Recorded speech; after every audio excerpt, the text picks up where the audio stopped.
Mimi Saidi Mtambuli, mkuu wa wilaya Kinondoni, ninawakaribisha wana Kinondoni wote na wilaya zingine jirani kuja katika eneo la hapo Kijitonyama katika shule ya msingi Alimaua.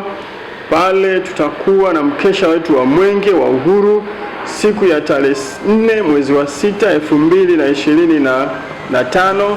Sisi wilaya yetu ya Kinondoni itakuwa ni siku yetu ya furaha, siku yetu ya kumbukizi ya amani na utulivu na kuimarisha na kuhamasisha Watanzania juu ya kushiriki kwenye uchaguzi mkuu wa mwaka huu.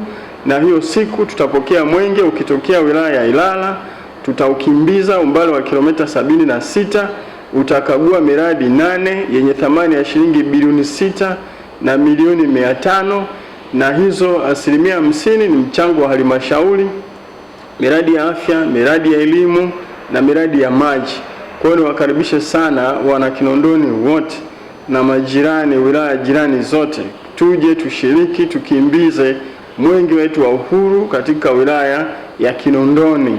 Tupokee ujumbe wa mwenge ambao unaohamasisha kujitokeza kwa wingi, tushiriki katika uchaguzi mkuu wa mwaka huu na kuimarisha amani ya nchi yetu, pamoja na jumbe zingine za kupambana na madawa ya kulevya, rushwa, malaria na kuhamasishana juu ya kuchapa kazi na kuendelea kuipenda nchi yetu ya Tanzania na kuendelea kupokea maelekezo na jitihada za mama yetu na rais wetu wa Jamhuri ya Muungano wa Tanzania Daktari Samia Suluhu Hassan.